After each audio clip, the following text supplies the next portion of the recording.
देश को नई संसद मिल चुकी है।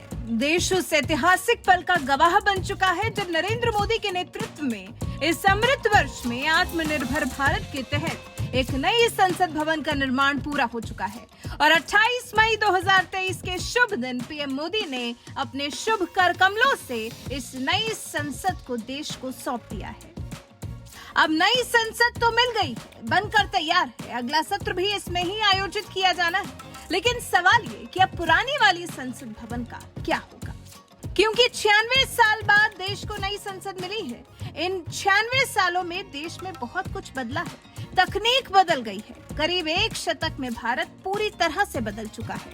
हर एक क्षेत्र में अद्भुत विकास हुआ है और अब ये नई संसद नई तकनीक के हिसाब से ही बनाकर तैयार की गई है। काफी हाईटेक है, ज्यादा जगह वाली है और नई सुविधाओं से लैस है। राज्यसभा के 348 सीटों वाले सदन को राष्ट्रीय पुष्प कमल की तरह बनाया गया है। लोकसभा सदन को राष्ट्रीय पक्षी मोर की आकृति दी गई है। वहीं नई लोकसभा में स्पीकर की कुर्सी के पास ये ऐतिहासिक सेंगोल को स्थापित किया गया है। खुद प्रधानमंत्री नरेंद्र मोदी ने पूजा अर्चना के बाद इसे स्थापित किया।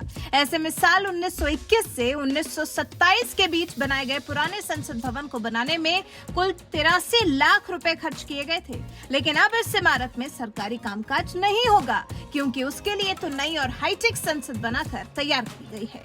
तो अब जानते हैं कि फिर पुरानी संसद का क्या होगा।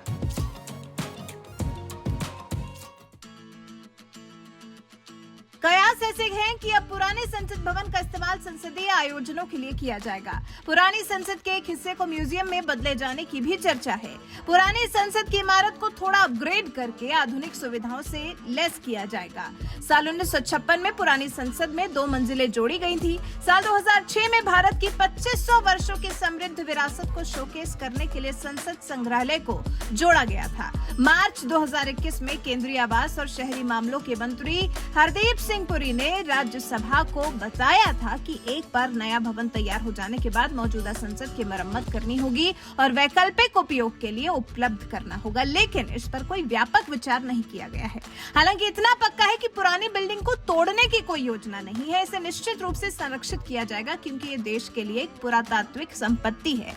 पुराने संसद भवन को एक संग्रहालय के रूप में परिवर्तित किया जा सकता है और अगर ऐसा होता है तो भवन को आम जनता के लिए खोला जा सकता है, ताकि वो लोकसभा और राज्यसभा चैम्बर्स का अनुभव कर सकें। अभी तो सभी पेंटिंग्स, मूर्तियां, पांडुलिपियां, संग्रह और अन्य महत्वपूर्ण विरासत और सांस्कृतिक कलाकृतियों को राष्ट्रीय संग्रहालय और भारत के राष्ट्रीय अभिलेखागार और इंदिरा गांधी राष्ट्रीय कला केंद्र में रखा गया है।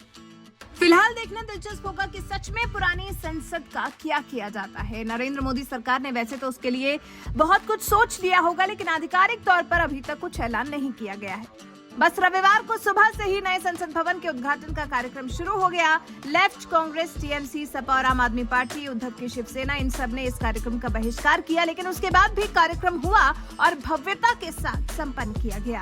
हर कोई जो भी इस पल का साक्षी बन सका, उसने इस एक पल को अपनी आंखों में समेट लिया। वैसे आपको क्या लगता है? आपके विचार से पुराने संसद भवन का क्या किया जाना चाहिए? मोदी सरकार को 96 साल पुरानी संसद का क्या करना चाहिए? क्या आपके मन में इस बारे में है कोई विचार? अगर है तो हमारे साथ जरूर साझा करें और साथ ही हमें यह भी बताएं कि इस नई संसद के उद्घाटन कार्यक्रम ने आपको किस तरह से गौरव से भर दिया है। आप इस पल को लेकर क्या महसूस कर रहे हैं? कमेंट कर हमें जरूर बताएं।